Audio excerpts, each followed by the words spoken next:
Praise the Lord. So, we welcome you once again in our Gia Baring Sunday prayer meeting. So, I thank God for the lives of all of you who is here tonight physically, and of course to our brothers and sisters who is not here physically, but we know that we are only in one accord and in prayer. Amen? So, we're all together in unity in Christ. Amen? So, bago tayo mag-start, gusto ko lang kayong tanungin. Naranasan nyo na bang ma-judge? Amen. Naranasan nyo na? Praise the Lord. Or baka kayo yung nang-judge? Talaga ba? So, praise the Lord. Gusto ko rin palang kamustahin ang inyong prayer and fasting. Kamusta naman ang prayer and fasting natin? Praise God. So, I hope all of us have breakthrough, no? Even if you finish or not, or what, it is between you and God. No judgment. Amen? So, because even me, there's a time that I'm breaking my fast as early as I set it. So, what is more important, di ba? What is more important as we will continue to meditate and soak in His words. Continue to talk to Him passionately. Amen? And because of that, the title of our message for tonight is Judge Not, Love Lasts Forever.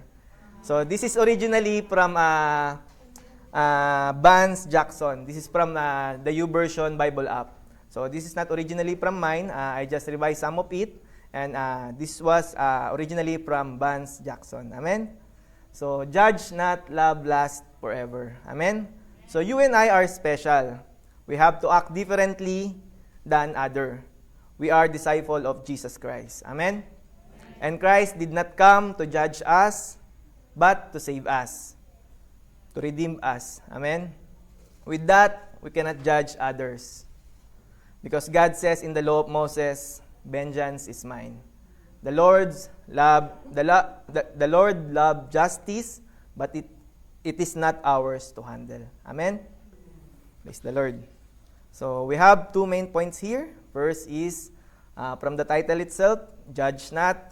And secondly, Love Lasts Forever. Amen? Next slide. First point, Judge Not. From the book of Matthew, chapter 7, verse 1 to 2. Judge not, that you be not judged. For with what judgment you judge, you will be judged. And with the measure you use, it will be measured back to you. Amen? In NLT version, do not judge others, and you will not be judged. For you will be treated as you treat others. The standard you use in judging is the standard by which you will be judged. Amen? So, bakit nga ba ito sinabi ng Lord sa kanyang mga disciple? So, this is one of the parable of Jesus that He is telling, that He told to His disciples. This is entitled Judging Others. So, I want to share one biblical example that we can relate on this. Next slide po. So, does anyone here know about this picture? Amen. So this is the woman that caught in adultery. So the Pharisees bring her to Jesus, not only to condemn this girl, but also for Jesus to be caught, for them to caught Jesus, if Jesus will tell something wrong. So this is not only about the girl, but also about Jesus. So next slide.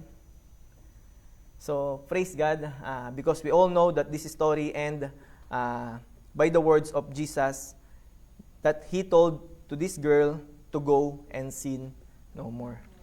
So this is originally from John chapter 8, verse 10 to 11.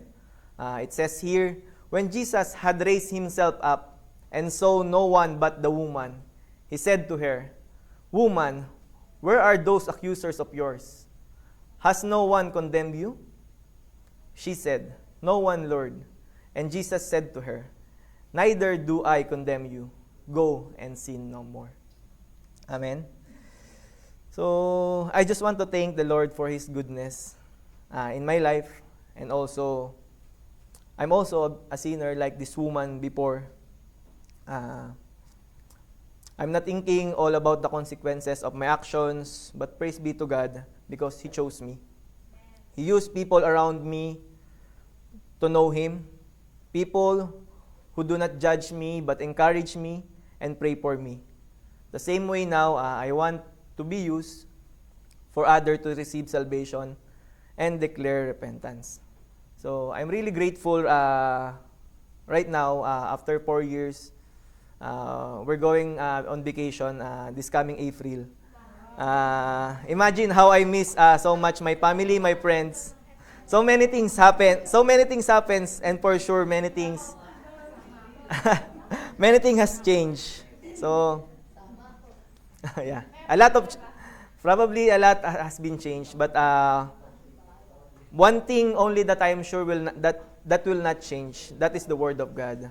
So I don't want only to spend our vacation in Philippines for the worldly things that we can do there. But my prayer is for us to be used to share the gospel, to share Jesus to my friends and family. Amen. So, yeah, going back to the judgment. Yeah, I just want to share earlier, I was so excited going home. A little bit pressured because I will exhort tonight. The same time, I was so excited because sarap ng ulam namin. I was so excited. I'm really happy. I go out early. So I even asked my wife to hulaan niyo pala muna kung anong ulam namin. Ha? Hindi eh. Hindi, ang sarap ng ulam namin, Pampanga's best tocino.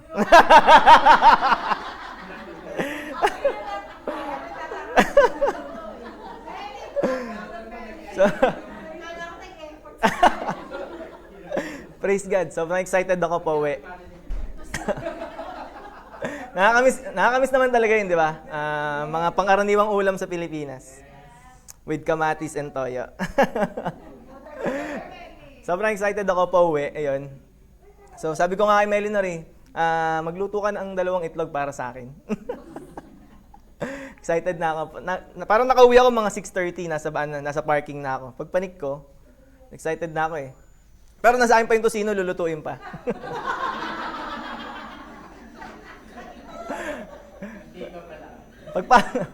Pagpasok ko ng bahay, na-surprise ako. Wala pa yung itlog. Nagmamadali pa man din ako kasi mag-set up pa ako. Pero praise God,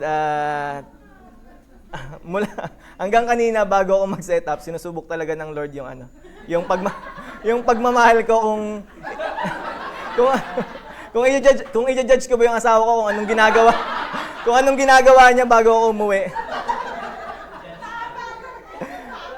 So, praise God because my topic for tonight is judge not. So,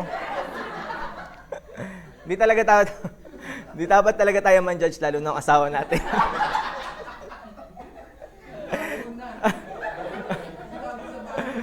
So, okay, praise God. So, truly God is always speaking to us. So, I praise the Lord because until the last time before I stand here, He still talks to me and He still try me if I'm really like worthy to share this message. So, nung naisip ko, di-judge ko ba siya? Hindi pala dapat. Choose to love. Amen? So, ganun din. Going back to the story of woman caught in adultery, di ba?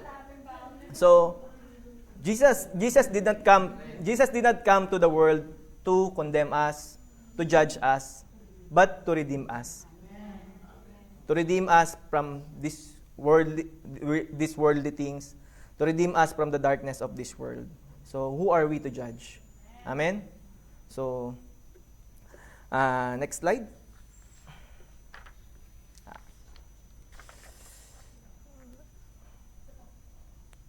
Yeah. So, instead of judging, di ba, choose to love. Instead of judging, choose to see others through the lens of Christ. Choose to love instead of criticizing. Choose to love instead of hating. Choose to love instead of becoming bitter. Choose to love instead of becoming offended. Choose to love and forgive. Choose to love and give yourself freely. Treat others the way that you desire for God to love you. Choose to love and let God judge. Amen? So it's clearly, do not judge others. Choose to surrender to the word and love, for God is love. Love others through the blood of Christ. Love unconditionally. Believe in Christ and let His word judge. For God is love and He loved us before He judged us. For judging without love is criticism. Amen? So next slide po. Sabi nga, love leads, love teaches, love builds, love constructs, love navigates, love instructs. Love is the foundation. Love is the principle of matter. And lastly, I want to add here, love covers the multitudes of sin. Amen? So next is love conquers, love destroys walls, love destroys walls of bitterness, love destroys cycles, love destroys pride, love rules, love shines in the light when things are dark. Love overrules, love is greater. Choose to love. Amen? So, ayan. Hindi lang to para sa mga unbeliever, but also to our brothers and sisters. Let us always think that nobody is perfect, and we should love our brethren, our pastor, our leaders, from their imperfections. Because God loved us unconditionally and endlessly. Amen? So, sabi nga dito, di ba, love destroys walls, love destroys pride. So, love lights in the dark. So, kahit madaming problema, piliin pa din nating magmahal at mahalin ang buhay mo bilang Kristiyano, bilang isang tagasunod ni Kristo. Amen? Praise the Lord. So, once again, our first point is judge not. Judge not that you be not judged. For with what judgment you judge, you will be judged. And with the measure you use, it will be measured back to you. Amen. So, pag di napagluto, huwag niyo husgahan. Amen. Praise the Lord. So, for our second point, sabi dito, love lasts forever. In 1 Corinthians chapter 13, verse 13, 3 things will last forever. Faith, hope, and love. The greatest of these is love. Amen? Naniniwala po ba tayo doon? Amen. Praise the Lord. So God love lasts forever. God's unfailing love to the end. From age to age, His love stands. Diba? In Psalms 118 verse 29, I know you know all this. Give thanks to the Lord for His good. His faithful love endures forever. Sing praise, sing praise. Amen? His love is faithful. His love is kind. His love is continual. His love is everlasting. His love outlasts. His love stands forever. So give thanks to the Lord for His good. His love is faithful to all generation. If God loves the people 2,000 years ago until now and forever. Amen? So His love overthrows the hand of the enemy on the cross. His love is powerful. His love has no end. Amen? Slide po. Love remove our sins. Amen. Love remove our shame. Love remove our guilt. Love remove our transgression. Love still stands. So, choose to love, for Christ first loved you. Amen. So, again, our second point is love lasts forever.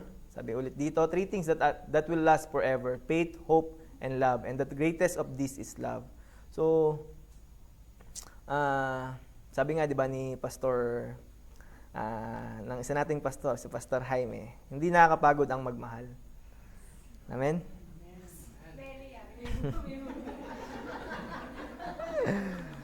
Totoo naman yun. The love of God through His Son, Jesus Christ, will continue from generation to generation until His coming back. Amen? So, His love lasts forever. And, next slide. Tapos na tayo for our conclusion. Why do you see the speck that in your brother's eye, but do not notice the log that is in your own eye? But do not notice the log that is in your own eye. Or how can you say to your brother, let me take the speck out of your eye, when there is a log in your eye? You hypocrite. First take the log out of your own eye, and then you will see clearly to take the speck out of your brother's eye. Amen? So, we cannot be used by God if we our own selves still doing intentional and repetitive sins. Amen? So, we need to cleanse ourselves. That's why we are doing also this prayer and fasting, to meditate and soak in the Word of God, for us to reflect, and for the Word of God to manifest into us. Amen? So next po, on the verse that we use on our second point, it says here, when Jesus had raised himself and saw no one but the woman, he said to her, "Woman, where are the accusers of yours? Has no one condemned you?" She said, "No one, Lord." And Jesus said to her, "Neither do I condemn you. Go and sin no more." So choose to love, the same love that hung on the cross and died for you.